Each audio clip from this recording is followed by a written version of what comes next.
Have you ever been told to go to your room in your own house? I hadn't, not until that day. The television was playing one of those cooking shows I never really watched.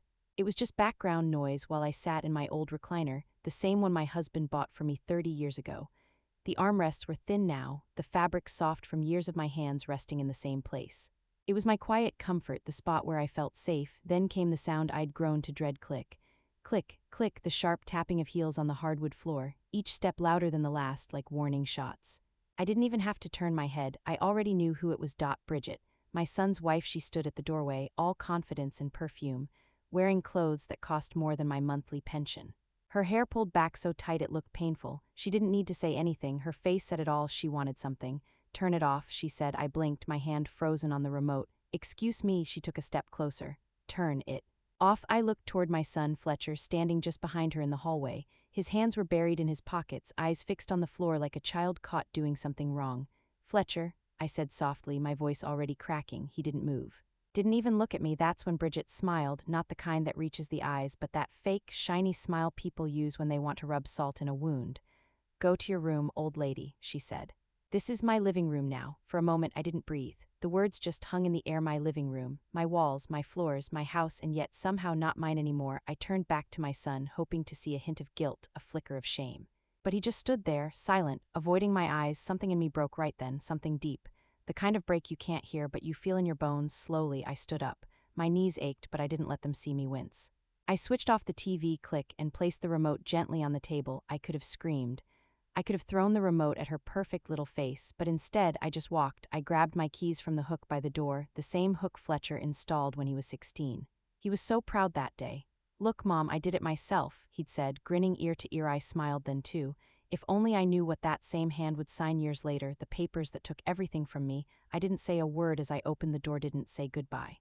Didn't even slam it, I just left. The air outside felt thick, heavy with shame. I stood on the porch staring at the house, my house, for a long moment, the white paint I chose myself. The red door my husband painted one summer because I told him red meant warmth.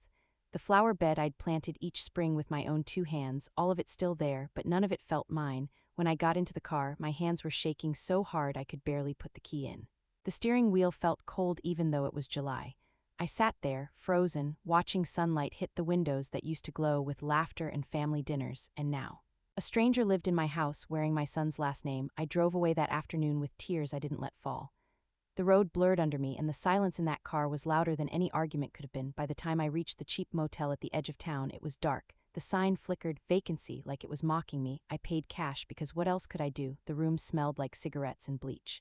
The kind of place where you keep your shoes on and try not to think too much. I sat on the edge of the bed, the springs creaked under my weight, and stared at the wall. It hit me then. I wasn't just humiliated. I was homeless. I leaned back, let out a weak laugh, the sad kind that hurts more than crying. How did it come to this? Worked 2 jobs to raise that boy. Waitressed all day, cleaned offices at night. I'd gone hungry just so he could have new shoes, and now I was sitting in a motel room, kicked out by the woman he married. The tears finally came. Quiet, steady, unending. When I woke up hours later, the room still smelled like sadness and bleach. I looked at the clock, 3:47 a.m. My eyes were swollen and my heart felt hollow. I whispered to myself, "It's okay, Margot, it's okay, you'll be okay." But my voice didn't sound convincing, not even to me. I thought about Fletcher then, not the man he'd become, but the little boy he used to be. The one who would cry when he scraped his knee and say, "Mama, make it better." I used to kiss those tears away, and now somehow he'd learned to ignore mine. I sighed, sitting up, brushing my hair back. I wanted to hate him, but I couldn't, not yet. I guess love doesn't disappear that easily, even when it hurts like hell. I turned on the little motel lamp, its dim yellow light flickering, and whispered into the empty air. I don't know what to do now, but something deep, small, almost invisible, whispered back from inside me, wait, because sometimes life doesn't need you to plan your revenge. Sometimes karma is already driving your way. And the very next morning, it would knock on a familiar door wearing a suit. She thought she'd lost everything.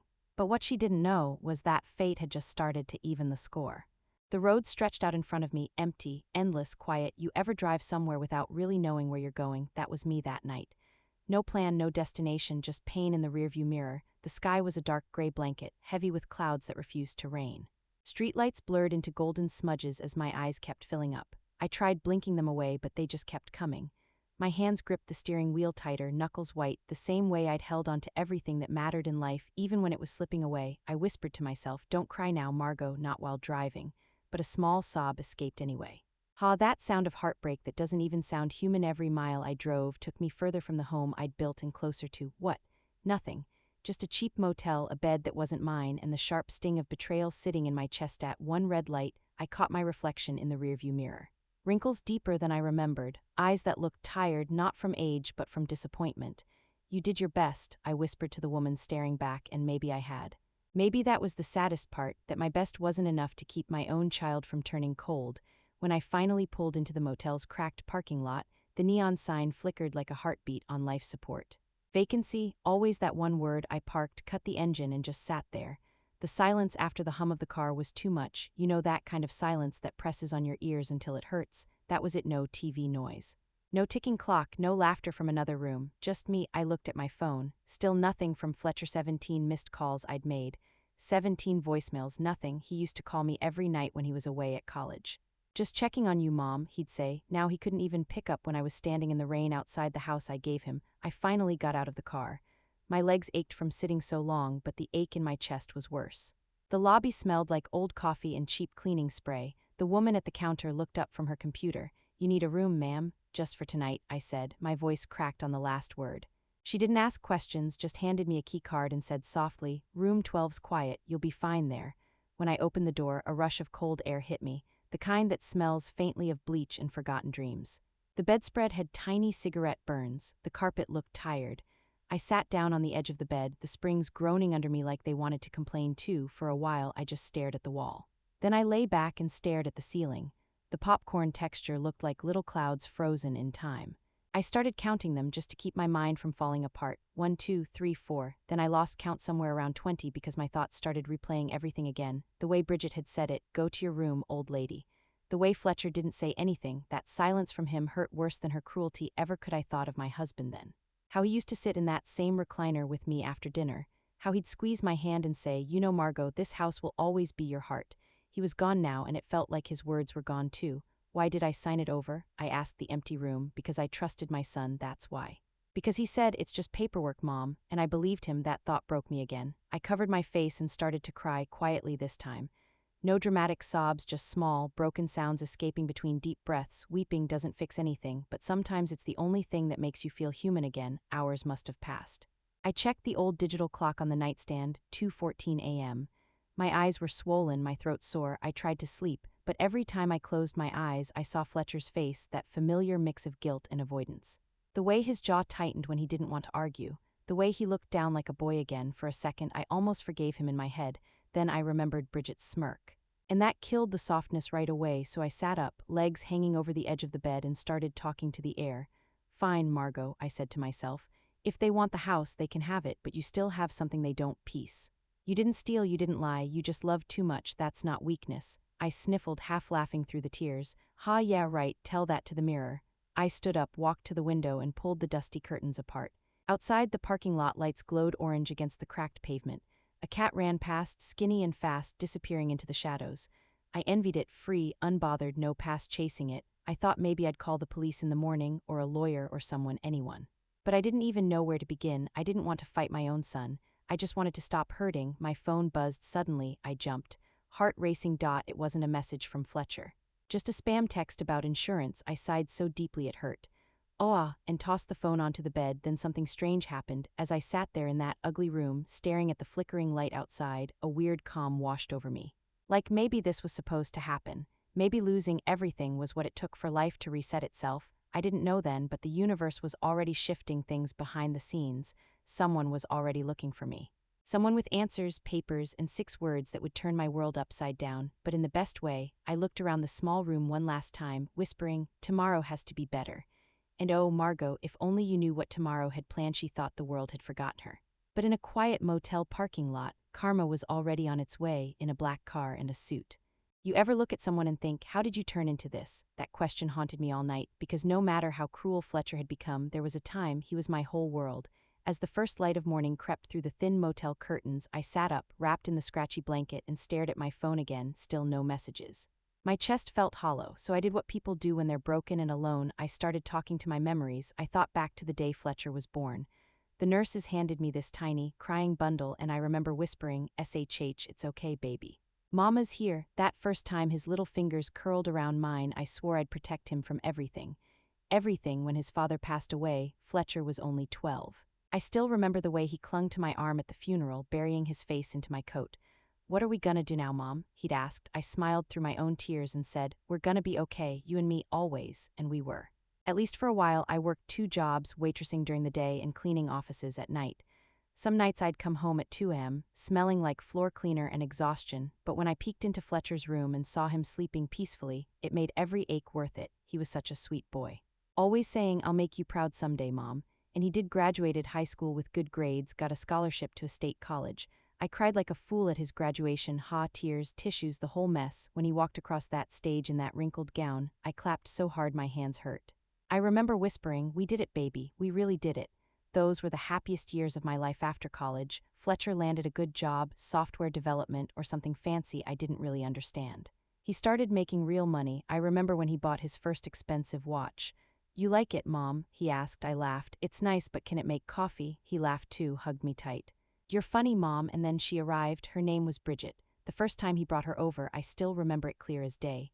Fletcher had this glow, that goofy, nervous smile men get when they're in love. "Mom," he said, "this is Bridget." She was stunning, I'll give her that. Perfect hair, perfect nails, perfect everything, but there was something off. You ever meet someone and your gut just whispers, "Careful"? "Yeah, that." She extended her hand with that polished smile. "It's so nice to finally meet you, Mrs. Whitmore." I shook it, but her grip was firm, too firm, like she needed to prove something. Her eyes weren't on me. They were scanning the house. My old curtains, my chipped kitchen tiles, the fridge covered in magnets and photos. She looked at everything like she was calculating value. Fletcher didn't notice. He was too busy looking at her like she hung the star. 6 months later, they were married. 6 months. Everything about that wedding screamed money, flowers everywhere, a venue that looked like a movie set, a cake taller than me. I offered to help pay, of course. Fletcher just smiled. "No, Mom, we've got it covered." I thought that meant they had it covered. Turns out, Bridget's parents had paid for most of it. I remember thinking, that's sweet. But looking back now, it was a power move. They wanted to show who really held the money. After the wedding, Fletcher and Bridget moved in with me, temporarily, he said. "Just until we save up for our own place." I smiled. "Of course, honey, this is your home too." What a fool I was at first. It was small things, the kind you brush off because you love your kid and want peace. Bridget reorganized my kitchen one morning. I came downstairs and every mug, plate, and spoon had switched places. My favorite teacup, the one with the tiny chip on the rim, was gone.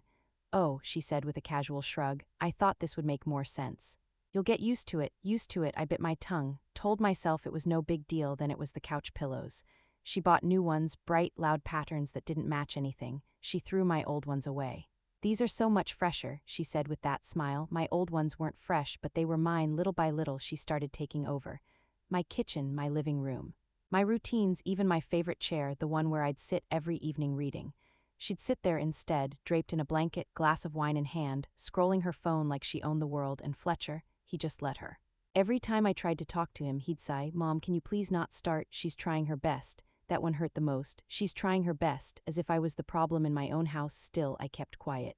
Because that's what mothers do, right? We swallow our pain for our kids' happiness. Then one evening at dinner, she brought it up, the house. "We should transfer the deed," she said casually, twirling her fork, "for tax reasons. You'd still live here, obviously. It's just smarter this way." My stomach twisted. "I don't know, Bridget, that doesn't sound—" "Mom," Fletcher interrupted. "It's fine, it's just paperwork. Trust me," the same words his father used to say whenever I doubted him. And I did. 3 days later, a man in a suit came by with the papers. I signed, no questions. Because that's what you do when you trust your son. Looking back now, that pen might as well have been a knife. After that, things changed fast. Bridget redecorated everything, hired people to repaint, tore down my curtains, brought in furniture I never agreed to. "It's modern," she said. "Modern, huh? Funny how modern always means yours is gone." By the time she told me to go to my room, the house didn't even feel like mine anymore. It was just 4 walls full of strangers. Still, even after everything, I kept asking myself, where did I go wrong? Did I love too much? Did I make life too easy for him? Did I protect him so well that he forgot how to be decent? I sighed, wiping a tear that refused to stop. "Oh, Fletcher," I whispered, "you were supposed to be my pride, not my punishment." If only I knew then my heartbreak wasn't the end of the story. It was the setup, because karma, she was just getting started. She thought she'd lost her home forever, but soon, a knock on the door would remind everyone who truly owned it. You ever notice how a home doesn't stop feeling like yours all at once? It happens slowly, one tiny thing at a time, until one day you wake up and you're a guest in your own story. That's what happened to me. After I signed those papers, things started to shift, so small at first that I almost convinced myself it was still fine. Almost. Bridget started by changing the kitchen again. I came downstairs one morning to make my coffee, but the sugar jar was gone. I checked every shelf, every cabinet. When I finally found it, it was hidden behind the new glass jars she'd bought. "Oh, I thought it looked cluttered before," she said casually, sipping from one of my mugs, my favorite mug, the blue one with the tiny chip on the rim. "I moved some things around, it's more aesthetic now." Aesthetic, that word hit me like an insult. I didn't care about aesthetic. I cared about home. I smiled anyway. "That's nice, dear," because what else could I say? The woman had already taken my peace. I wasn't about to let her take my dignity too. But every week, something else changed. New pillows on the couch, my husband's photo frame, replaced with a modern family quote that said live, laugh, love, ha. I wanted to throw it out the window every time I saw it. My cozy yellow bedroom, the one my husband painted years ago because he said it made me glow, turned gray. Gray is calming. Bridget said with a smile. It calmed her, maybe. To me, it looked like a cloud that never rained. Fletcher just nodded along to everything. "Mom, come on, it's just paint, just curtains, just pillows, just my entire life fading away piece by piece." At first, I thought maybe I was overreacting. Maybe this was what getting older felt like, the world slowly rearranging itself around you without asking. But then, one evening, Bridget crossed a line I didn't even know existed. I came home from the store with groceries. Milk, eggs, bread, the usual. The front door was open and I heard laughter, women's laughter. Loud, carefree, expensive laughter. I stepped inside and froze. There were strangers in my kitchen. 3 women sitting at the counter, sipping wine from my glasses, their purses spread out like trophies. Bridget was in the middle of them, telling some story, all animated and perfect. "Oh, Margot," she said when she saw me, voice dripping with that fake sweetness. "We're just having a little get-together. Hope you don't mind." Mind? I looked around. My kitchen smelled like perfume and Chardonnay. One of her friends had her shoes on my sofa. Mind? Of course I minded. I opened my mouth to say something, but then I saw Fletcher standing near the hallway, hands in pockets again, eyes down. That same posture that said don't make a scene, Mom, so I didn't. I just nodded. "Of course, dear, enjoy." Then I went upstairs and cried quietly into my pillow, the last thing in that house that still belonged to me. Sigh. It's funny, isn't it? The way silence becomes your survival tactic. You stop fighting, you stop asking, you just disappear little by little. A few days later, Bridget suggested, not asked, suggested that I move my things out of the master bedroom. "It makes more sense for us to have it," she said. "You'll be more comfortable in the smaller room." Comfortable? That room barely fit my bed. The bathroom never got hot water. I wanted to yell. I raised my son in that room, but Fletcher put his hand on my shoulder, gentle but firm. "Mom, please, it's just space. You'll adjust." Adjust. Another word people use when they want to take something from you politely. So I moved, packed up my clothes, my books, my memories, and carried them down the hall like a quiet little ghost. The first night in that smaller room, I couldn't sleep. The walls felt closer, tighter, like they were pressing in. I stared at the ceiling and whispered to myself, "You're still strong, Margot. You can survive this." But deep down, I didn't feel strong. I felt like a stranger in the house I built brick by brick. A few weeks later, Bridget called me sweetie in front of her friends like I was some charity project. They laughed. She laughed. I smiled back, pretending not to notice my heart breaking again. That night, I sat in my car in the driveway and whispered, "I miss my husband." The night was cold, but my tears were warm. I didn't realize it then. But signing that paper didn't just transfer a house. It transferred power. From me to them. And once someone knows they have power over you, it's only a matter of time before they use it. The final straw came over dinner. We were eating spaghetti, my recipe, by the way. Fletcher's favorite since he was 5. Bridget barely touched hers. "Too many carbs," she said, poking it like it offended her. Then casually she said, "You know, Margot, it's probably better if we start paying the bills directly. Keep everything organized." Before I could respond, Fletcher added, "Yeah, I'll handle all the finances from now on. You don't need to worry." I smiled faintly and said, "All right, son." But inside I felt something twist, a gut feeling that whispered, "They're taking everything." Still, I didn't stop it. Because part of me couldn't believe my son, my sweet little boy, would ever hurt me like that. When I went to bed that night, I placed my hand on the wall and whispered, "You've seen it all, haven't you?" That house had witnessed my laughter, my grief, my sacrifices. Now it was watching me fade out, but life has a funny way of circling back.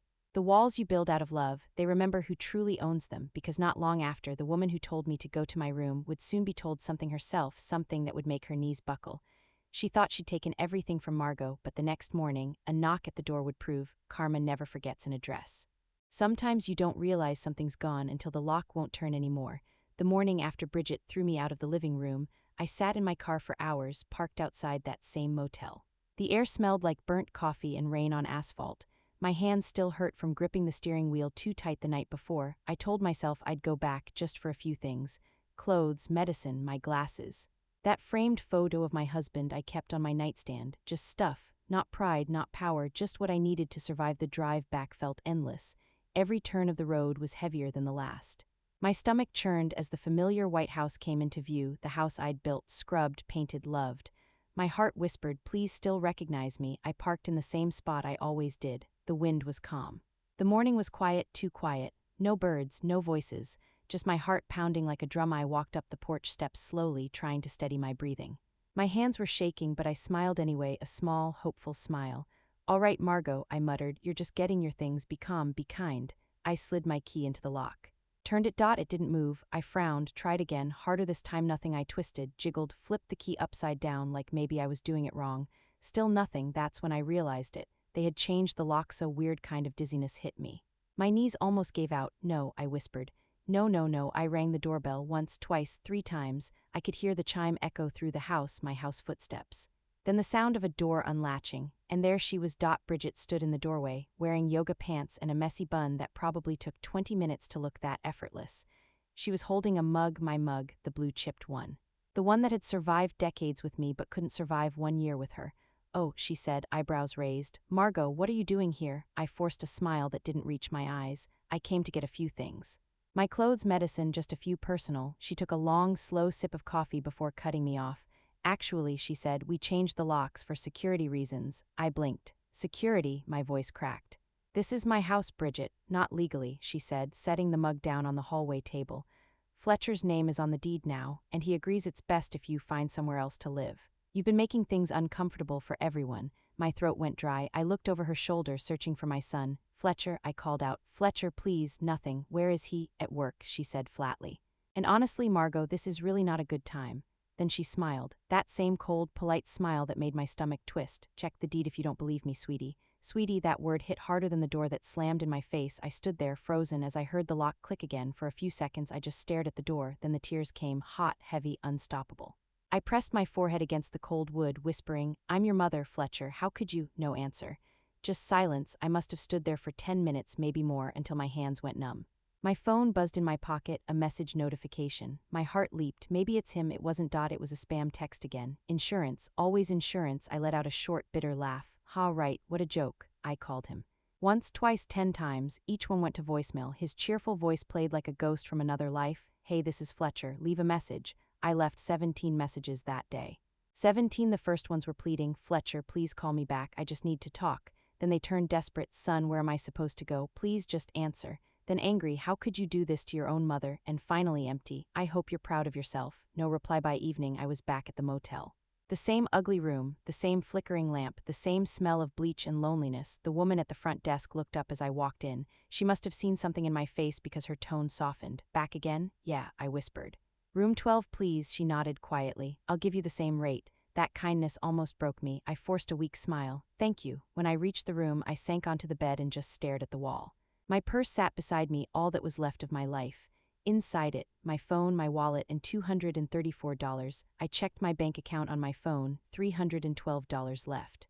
That's it, but something caught my eye. Tiny withdrawals. $200 here, $500 there. Going back weeks. At first, I thought I was mistaken. But then I saw the account name, a joint holder, Fletcher Whitmore. He'd been draining my account slowly, quietly, right under my nose. My hand stopped shaking. For the first time in days, I didn't cry. I didn't scream. I just went cold. Completely cold. He hadn't just taken my house, he'd taken everything, the money I'd saved for years, the safety I'd built with my own sweat. I sat there staring at the phone, whispering, my son, my baby boy, and then, for the first time since it all began, I laughed, not a happy laugh. A broken one. Ha, look at me, what a fool I've been.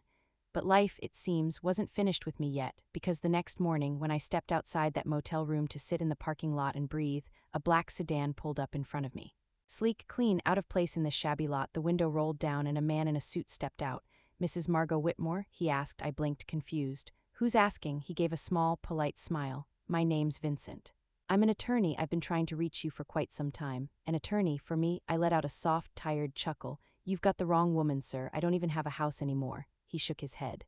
Actually, ma'am, that's exactly why I'm here. And just like that, the story took a turn I never saw coming. She lost everything she owned, but karma was about to hand her something she never imagined, wrapped in an envelope and sealed with justice.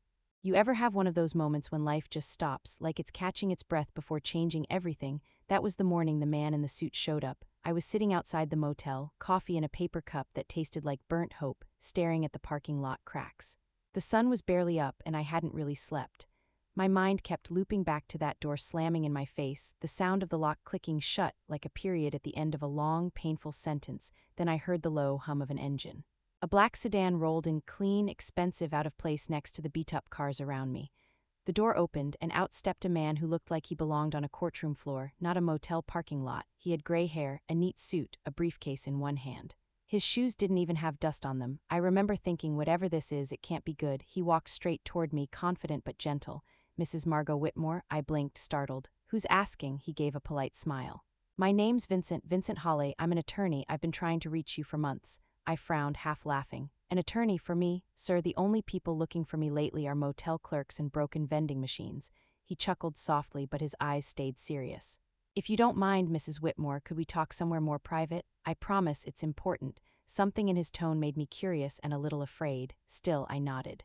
"There's a diner around the corner." A few minutes later, we sat in a booth with sticky menus and chipped mugs of coffee.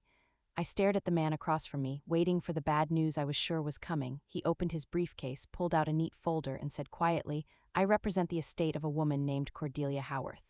"Does that name mean anything to you?" The name tickled something distant in my memory. "Cordelia, wait, my mother's cousin maybe. She lived in Vermont, right? We met a few times. She sent me a sympathy card when my husband passed." Vincent nodded. "That's her. She passed away 6 months ago." I felt a small pang. "Oh, I didn't know she was kind." He hesitated for a moment, then slid a document across the table toward me. "Mrs. Whitmore, she left her entire estate to you. You're her only living relative." I blinked. "I'm sorry, what?" He nodded again, calm as ever. "Her home, her accounts, her investments, everything. It's all yours." For a moment I just stared at the paper. The black ink numbers didn't make sense. $2,300,000. I blinked again, then I laughed, quietly at first, then harder. "Ha, that's funny, really. You almost had me there." Vincent didn't laugh. "I'm very serious, ma'am. Everything has already been transferred to your name. You're a millionaire." Millionaire, that word hit me like thunder. I couldn't breathe. I leaned back against the booth, hand over my heart. "You must be mistaken. I live in a motel." He smiled kindly. Not for long. For a few seconds I couldn't speak. My throat felt tight. I wasn't sure if I wanted to cry or laugh or scream, so I just whispered, "Why me?" "Because," he said softly, "you were the only one who ever wrote back to her." I blinked. "What?" He pulled out a small, faded card. "She kept this, a thank you note you sent her 19 years ago. She said it reminded her that kindness still existed." My hand went to my mouth. "Oh my God, I remember that card." The waitress came by with the check, smiling. "Anything else, hon?" I shook my head, still in shock. "No, thank you, just a new life, apparently." Vincent smiled faintly at that. "There's one more thing you should know, Mrs. Whitmore." His tone changed, quieter, heavier. "Your son, Fletcher, contacted me 3 weeks ago. He claimed he had power of attorney for you. He said you were unwell and wanted to transfer the inheritance to him." I froze. What?" "He said you weren't capable of handling this kind of money anymore," Vincent continued. "That you were confused, that it would be best if he managed it for you." For a moment, everything went silent. The sounds of the diner, the chatter, the clinking dishes, all faded into white noise. My voice came out small, almost childlike. "He tried to steal it." Vincent nodded solemnly. "He did, but I didn't believe him. Something didn't sit right. I needed to see you in person." I let out a shaky laugh, though it sounded more like a sigh. "Ha, my own son. First my house, now this. What's next, my name?" Vincent reached across the table, his tone firm but kind. "You're not powerless anymore, Mrs. Whitmore. You've been through hell, but now you're the one holding all the cards." I stared at him, blinking through tears I didn't even realize were falling. "I don't know what to say." He closed the folder and said softly, "Say you're ready to take your life back." I wiped my eyes, let out a deep breath. Yeah, maybe I am." When I walked out of that diner, the air felt different, lighter somehow. The sun was brighter, the world looked clearer. I looked at the sky and whispered, "Thank you, Cordelia." Karma had finally shown up, not loud, not dramatic, just calm and well-dressed, carrying legal papers instead of vengeance. Later that day, sitting back in my motel room, I called Vincent again. "So what happens now?" he said. "Now, you decide what to do next. You can rebuild everything they took." And that's when something inside me shifted. 4 months, I'd been living as a victim, scared, small, silent. But not anymore. Now I had the power. And oh, I was going to use it wisely. Before hanging up, Vincent said something I'll never forget. "Mrs. Whitmore, sometimes justice doesn't need anger, it just needs patience." He was right. I didn't need revenge. I just needed truth and time. So that night, I sat in that ugly motel room for the last time, looking at the keycard in my hand. Smiling through quiet tears, the woman who'd been thrown out of her home had just inherited one, and this time no one could take it from me. If you believe karma never forgets. Hit that subscribe button right now because what's coming next will make you believe in timing again. I packed my bag, took one last look at the peeling wallpaper, and whispered, "Goodbye, room 12. You kept me safe when no one else did." Then I stepped outside into the fresh morning air, not broken anymore, but reborn. She finally had her justice on paper, but Margot wasn't done yet. Because karma wasn't finished either. The real payback was just about to begin. That night I didn't sleep a single minute, not because I was sad this time, no. For the first time in months I was wide awake and in control. It's funny, isn't it? The same woman they called old, useless, a burden was now sitting in a motel room holding the kind of power people ruin their souls trying to chase. I looked at the papers Vincent had given me, the inheritance documents, the property details, the bank statements. It was all there, clear as daylight, real, legal. I ran my fingers over the edge of the folder and whispered, "Well, Margot, looks like life isn't done with you yet." Then I laughed, a soft, shaky ha, half disbelief, half relief. When I called Vincent in the morning, his voice sounded brighter, warmer. "Good morning, Mrs. Whitmore. Sleep well?" "Barely," I said, chuckling. "I was too busy planning my comeback." He laughed too, and oh, it felt good to laugh again. Vincent helped me open a new bank account, one with my name only on it. "No joint holders this time," he said with a wink. "Don't worry," I replied. "I've learned my lesson the hard way." Over the next few days we worked quietly. No noise, no anger, just precision. I wasn't out for revenge, I wanted truth. And I wanted peace. But you can't have peace until you close the doors that were used to hurt you. Vincent suggested I hire someone, a private investigator. "If you really want to understand what's been happening behind your back," he said, "you'll need evidence." That's how I met Raquel Torres. She wasn't what I expected, no trench coat, no fedora, no dark sunglasses. Just a short woman with sharp eyes and a calm confidence that said I see more than I say. We met in a quiet cafe downtown. She arrived 5 minutes early, ordered black coffee, and slid into the booth across from me. "Mrs. Whitmore," she said, shaking my hand, "Vincent told me a bit about your situation." "I'm sorry you went through that." I nodded. "Thank you, I just want to know the truth, all of it." She pulled out a small notebook. "You'll have it, every detail, but I need to ask, how far do you want me to go?" I looked her straight in the eyes and said, "All the way, no hesitation." "No fear." Raquel smiled slightly. "Then you'll have your answers in 3 days." True to her word, 2 days later I got a call. "Meet me at the cafe," she said. "I've got something you'll want to see." When I walked in, she already had a thick file on the table, rubber band holding it together. I sat down and she pushed it toward me. "Everything you asked for." I hesitated. "What's in it?" "Emails, bank records, loan statements, credit cards, even social media screenshots." "Your son and his wife," she sighed. "They've been busy, Mrs. Whitmore." I opened the file. My heart sank with every page. Fletcher and Bridget were drowning in debt, over $60,000 in credit cards. Late notices stacked up like dominoes. They'd even taken a second mortgage on my house, just 2 months after I'd signed it over. $40,000 gone. I felt my chest tighten. "They used my home as collateral." Raquel nodded gently. "They're already behind on payments." I flipped another page, and that's when I saw them, the emails. Raquel had printed them all, conversations between Fletcher and Bridget going back more than a year. The first one made my hands shake. "She's so naive," Bridget had written. "We could tell her to sign anything and she'd just smile and say okay." Then Fletcher's reply, "Don't worry, I know how to handle her. She's always been a pushover." My throat tightened, my eyes stung. I kept reading.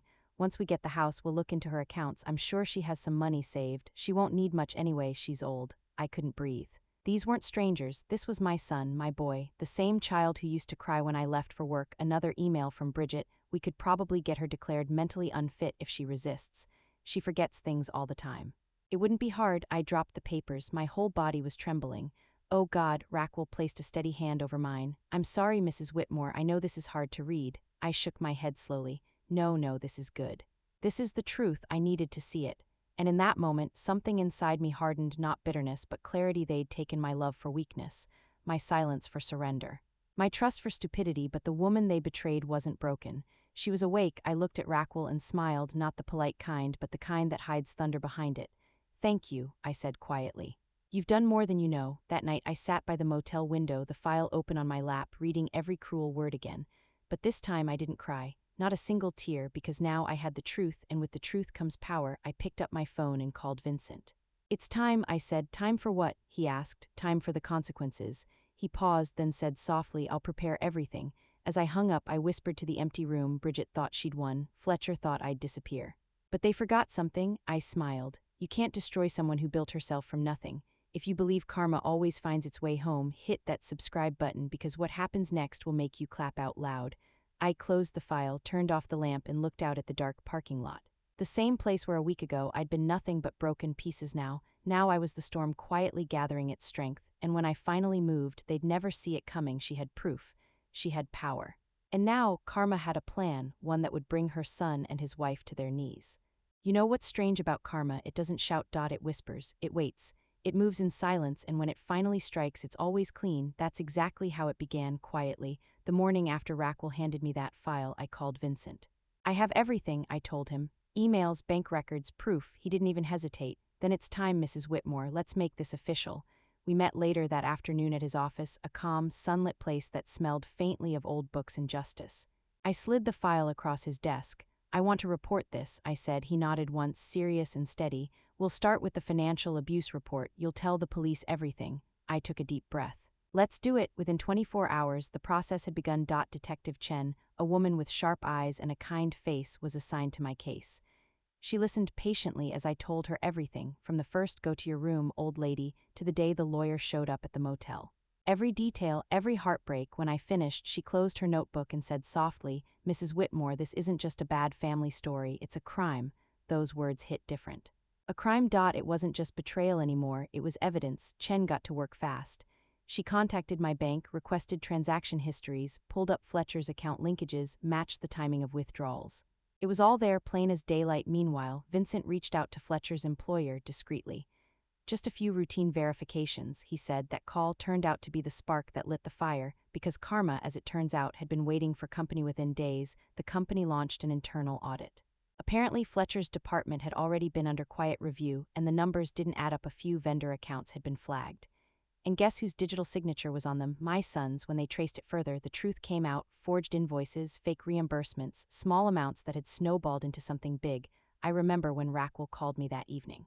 "You won't believe this," she said. "His company just froze his access. They're investigating him for fraud." For a second, I didn't know whether to cry or laugh. I just whispered, "So it's starting." She chuckled softly.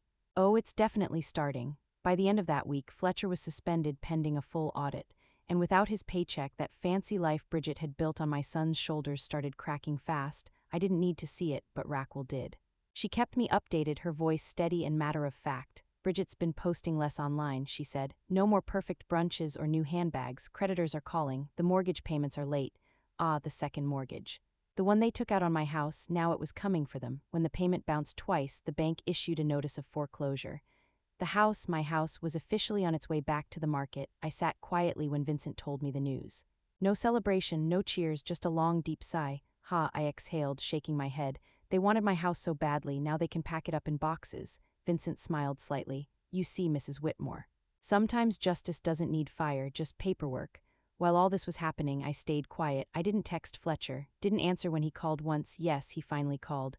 Probably felt the ground crumbling under his feet. I just stared at the ringing phone and whispered, "Too late, sweetheart." Then let it go to voicemail. The voicemail that began, "Mom, I need to explain." I deleted it halfway through. I didn't need explanations anymore. A few days later, Detective Chen called. "Mrs. Whitmore, we're filing the case under financial exploitation of an elderly person.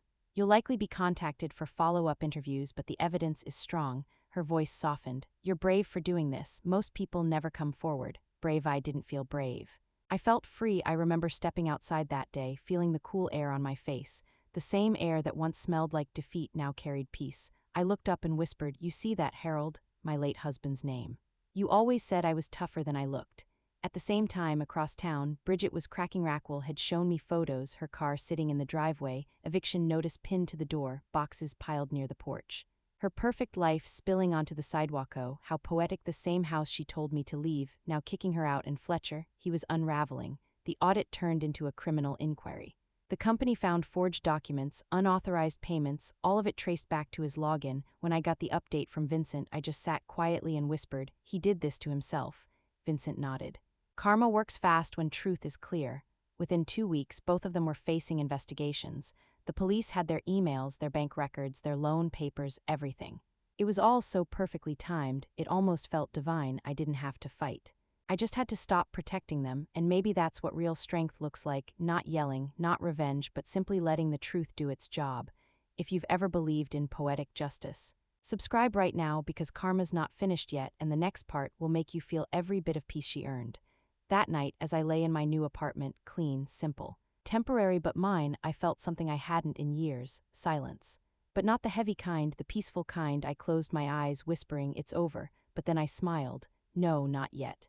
Not completely, because justice was still unfolding, and the next time I'd see Fletcher and Bridget, it wouldn't be in my kitchen or on my porch. It would be in a courtroom she'd waited years for her son to look her in the eye, and when he finally did, it would be under courtroom lights with the truth echoing through every word.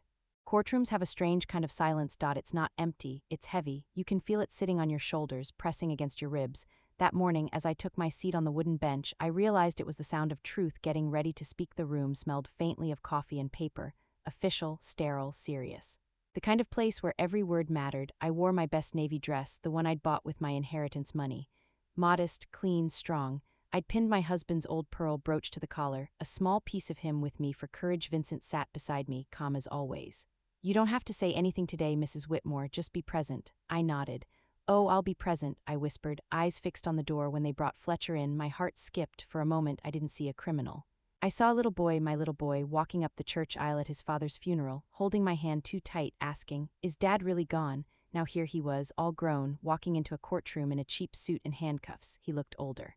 Pale, thinner, his once perfect hair unkempt. His eyes flicked up just once and met mine. The look on his face, it wasn't anger, it was disbelief. Like he couldn't accept that I was there, sitting on the other side. Bridget came in next, crying already. She always did know how to perform. Her makeup was smudged, her hands shaking, though whether from guilt or fear I couldn't tell. They sat together, side by side, but didn't look at each other. The silence between them said everything. The judge entered, an older woman with silver hair and sharp eyes that missed nothing. The gavel struck once, echoing through the room. Case number 4782, the state vs. Fletcher and Bridget Whitmore. Hearing our last name like that, it hurt, but this time I didn't cry. I straightened my back and lifted my chin. The prosecutor began, a young woman, sharp, confident, full of quiet fire. "Your Honor," she said, "what we have here is not simply a financial crime. It's a story of manipulation, betrayal, and exploitation. The victim, Mrs. Margot Whitmore, was systematically stripped of her home, her savings, and her dignity by the very people she trusted most." Every word hit like a hammer, steady, deliberate. I watched Fletcher flinch slightly when she said exploitation. His lawyer tried to fight back, of course. Claimed it was a misunderstanding. Claimed Fletcher had only been trying to help his aging mother manage her finances. Help, that word made me want to laugh out loud. Vincent stood next, calm, polished. The perfect storm in a suit. He laid everything out like chapters in a book: the bank transfers, the fake tax paperwork, the changed locks, the emails Raquel had found, and then he read one of them aloud. "We could tell her to jump off a bridge and she'd ask how high." Bridget's email. The courtroom went still. You could have heard a pin drop. Vincent turned toward the judge. "These are not the words of a misunderstanding, Your Honor. These are the words of cruelty, deliberate, calculated cruelty." I didn't look at Bridget then. I didn't need to. I could feel her shaking beside Fletcher. Another email flashed on the screen. "Once we get the house, she won't need money if she's in a home anyway." I heard someone gasp. Maybe it was me. For a moment, I looked at Fletcher, my son, and whispered under my breath, "Why, baby? Why did you do this to me?" He didn't look up. Just stared at his hands, motionless. When Vincent finished, he placed the papers down gently, turned to me, and gave the smallest nod. A silent way of saying, "You made it here. You did it." The judge adjusted her glasses, leaned forward, and said, "I've seen many cases of elder exploitation, but rarely do I see such clear evidence of intent." She looked at Fletcher first. "You were entrusted with your mother's care. You chose greed over love," then at Bridget. "And you, Mrs. Whitmore, you masterminded this plan, mocking the very woman who opened her home to you." Bridget sobbed louder. Fletcher just deflated. Like air escaping a balloon, the judge's voice softened slightly as she turned back to me. "Mrs. Whitmore, I hope this verdict gives you some peace." Then with one swift bang of the gavel, Fletcher Whitmore, 2 years imprisonment, financial restitution to the victim. Bridget Whitmore, 3 years imprisonment for conspiracy and fraud. I closed my eyes. Breath deep, long, free. When I opened them again, I saw my son look at me, really look, for the first time in years. His lips trembled like he wanted to say, "I'm sorry," but I didn't need to hear it anymore. Bridget tried to reach for him as they were escorted out, crying his name. He didn't look back. The courtroom emptied slowly, but I stayed seated for a while. The weight of years lifted off my shoulders. I wasn't smiling, but there was peace in my chest, a quiet kind that doesn't need words. Vincent touched my arm gently. "It's over." I nodded. "No," I said softly. "It's just right." We walked out of that building into a bright September morning. The sky was impossibly blue, the kind of blue you don't see when your life is falling apart. The breeze was cool, and for the first time in so long, I could breathe without that ache in my chest. I exhaled, looking up at the sunlight. You took your time, Karma, but you did it perfectly. If you believe justice always finds its way home, subscribe now, because what comes next is the peace she fought so hard to earn. That night, I sat by my window, cup of tea in hand, and thought about everything that had happened. My son lost his freedom. His wife lost her lies, and I'd found myself again. The world was quiet. But this time, the silence felt like a blessing. She'd seen justice served, but now it was time to start again. A new home, a new peace, and a new chapter that no one could ever take away. It's strange how quiet peace sounds after years of chaos. No shouts, no slammed doors, no fake smiles. Just birds, morning coffee, and the sound of a heart learning how to rest again. That's what my life became. Calm. It's been a year since that courtroom day. A full year since I walked out into the sunlight, free in a way I never thought I'd be again. I used part of my inheritance to buy a new house, smaller, simpler, warmer. 2 bedrooms, one for me and one for my books and memories. The walls are soft yellow again, just like the old bedroom my husband painted long ago. I told the painter I want it to feel like sunrise. He smiled and said, "Then we'll make it glow. Every corner of this house has something that's mine, my choice.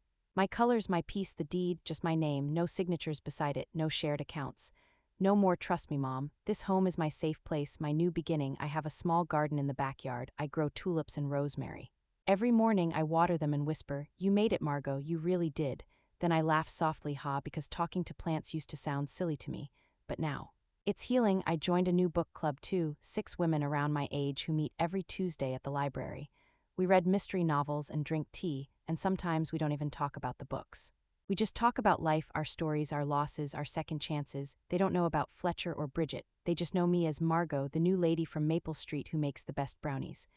And honestly, that's enough. Sometimes, on quiet evenings, I sit by the window with a blanket and watch the sun melt into orange and gold. That's when the memories sneak in, not the painful ones anymore, but softer versions. I still see Fletcher as a little boy sometimes, hair messy, eyes full of light, handing me dandelions and saying, "They're flowers, Mom." "Pretty, right?" I smile and whisper, "Yes, baby, they're beautiful." Then I sip my tea and let the image fade. Do I miss him? Sigh, yes, of course I do, but missing someone doesn't mean you want them back. It just means they mattered once. He writes from prison sometimes, letters in neat handwriting, calling me Mom again like it fixes anything. I never open them. I burn them one by one in the fireplace, watching the edges curl and vanish. It's not anger. It's closure. Forgiveness doesn't always mean letting people back in. Sometimes it means letting yourself walk out and never looking over your shoulder again. Bridget tried reaching out too, through her mother. "She's sorry," the woman said on the phone, crying. "She made mistakes." I listened quietly, then said softly, "I know, and that's her cross to carry, not mine." Then I hung up, peacefully, no yelling, no bitterness. Just done. Vincent still checks in from time to time. "You doing all right, Mrs. Whitmore?" he'll ask. I always tell him I'm better than all right, I'm free. He laughs every time and says, "I like the sound of that." Sometimes I think about how quickly life can flip.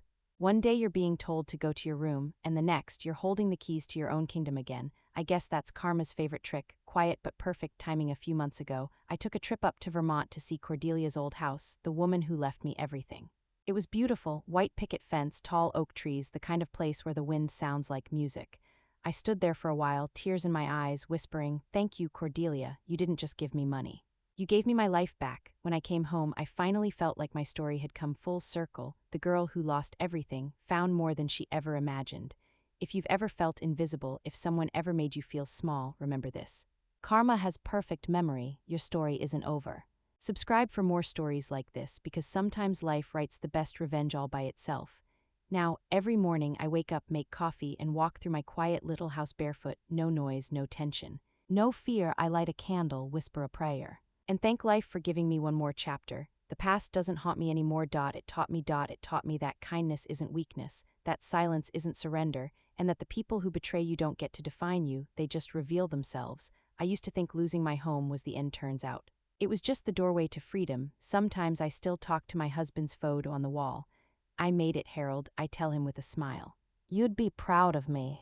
I didn't let them win. Then I pour myself another cup of tea, sit by the window, and watch the sky glow gold over the garden. I breathe deeply, and it finally feels easy, because after 74 years on this earth, I finally learned something simple, something powerful. Peace isn't something you find. It's something you choose, and I choose it every single day. If you've ever been pushed down by the people you loved most, remember Margot's story.